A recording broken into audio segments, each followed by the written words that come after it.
Hello, in this webinar, we're going to be looking at the outcome measures that can be generated and the assessments that can be used with the BalanceTutor.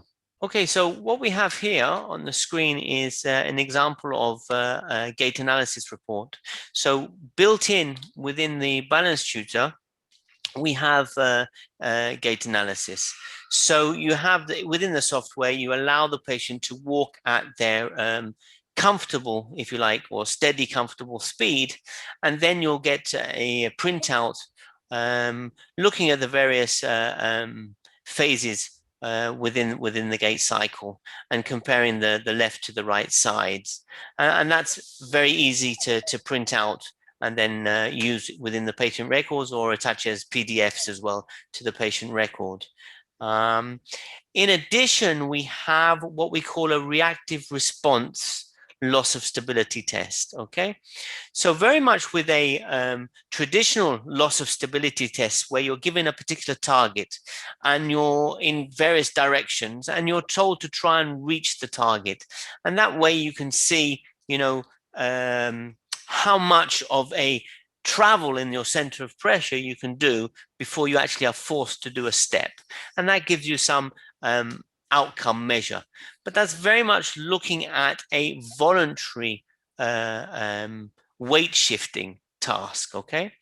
So what we do in our reactive response loss of stability is we ask the patient to take a particular stance. So that could be a lateral stance with both feet together, or if they couldn't manage that, it could be a lateral stance with their feet maybe even shoulder width apart.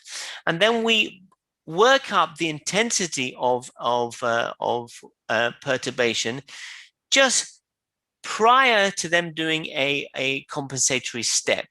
And that, if you like, is their reactive limit to their loss of stability, their pre-loss of stability step. Okay. And a lot of clinics are using that and then obviously seeing the improvement in the reactive loss of stability and comparing it to improvements that they get on traditional functional outcome measures. So that's the introduction that I wanted to talk about that at all.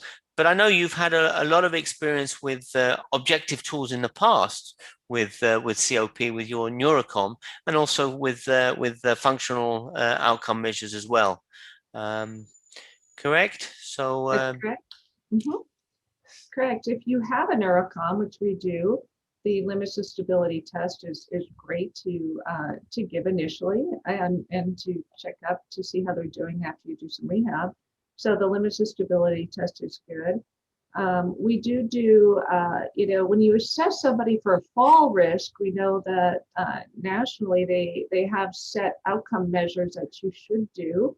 And those, as we know, are 5 times sit to stand, a tug, timed up and go, that is, and then DGI. But when you're looking at the BalanceTutor, what's really important too is their limits of stability. And that is more difficult to measure with an outcome measure in the clinic without the Neurocom.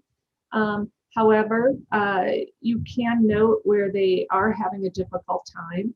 And then it should, they say it does carry over to things such as the DGI, especially when going on obstacles and things like that, or stepping over things. And then, it'll come out in some of those measures in the DGI.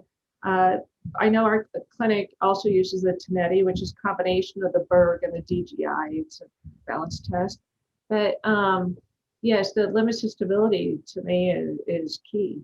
But we're fortunate enough to have that test on the Neurocom, so we can take it initially, and then we can take it halfway through treatment, and then at the end, just to see the progress. Yeah. So having the BalanceTutor is giving you a alternative to the traditional limits of stability, making it into a reactive limit of stability test, and that's the intention of the test. So okay, so well, thank you very much for all your time and comments and undoubted vast knowledge, and we'll look forward to doing some further discussions and some further talks. So thank you very much. Yeah, thank you.